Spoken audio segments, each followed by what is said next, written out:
What is one of the most remarkable features of the Canadian economy in the past 15 years? The diversification of international trade to less traditional global markets. The tech wreck, the thickening border with the US, and the soaring loonie in the mid-2000s turned the attention of Canada's exporters to fast-growing emerging markets. In a relatively short time span, our trade with this rapidly rising part of the global economy has risen from less than 5% to almost 13% of our merchandise exports. You've likely heard me and others say that before. But how are Canada's provinces sharing in this neo-bonanza? Well, great news.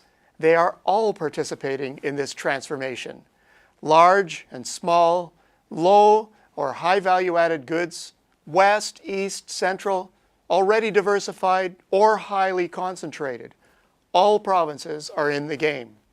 A key message is that this is a broadly based, deep-seated phenomenon that is not likely to go away in spite of the opinions of some who see this as transitory. So, what are some of the other key features of export diversification at the provincial level? British Columbia holds two top diversification rankings. First, it is tops in share of exports to emerging markets at 30% in 2013.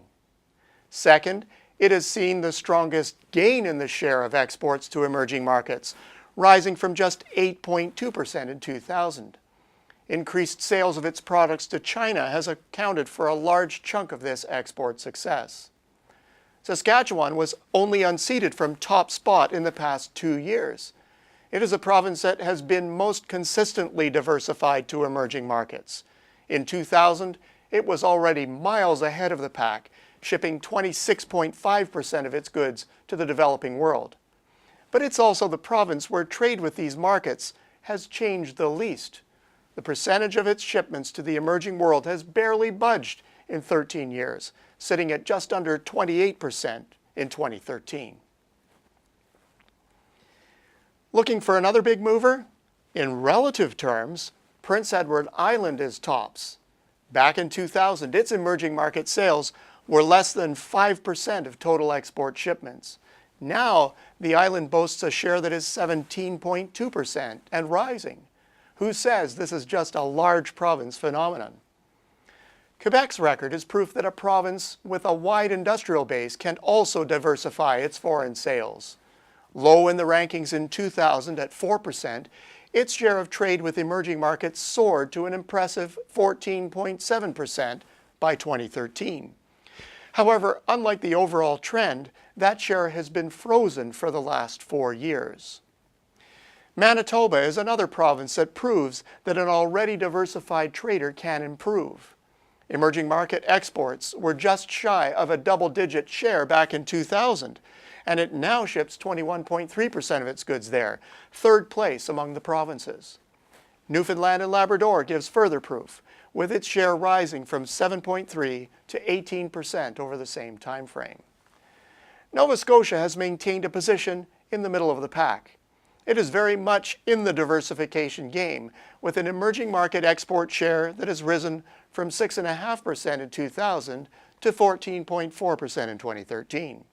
Now, what's remarkable here is the recent surge. Next to BC, no province has grown its share of trade to emerging markets more since the crisis, adding 6 percentage points in the last 4 years.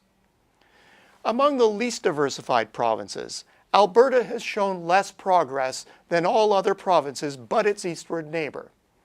Its primary export, oil, goes almost exclusively to the United States. But even this undiversified industry may see significant change if it succeeds in getting oil and gas to the east and west coasts. New Brunswick is the province that is most focused on traditional markets and has seen little change over time. That position was held by Ontario back in 2000, and although up, is still close to last in terms of emerging market diversification. The bottom line? Canada's trade transformation is a grassroots movement. All over the country, companies are discovering the power of adding emerging markets to their export strategy and are succeeding.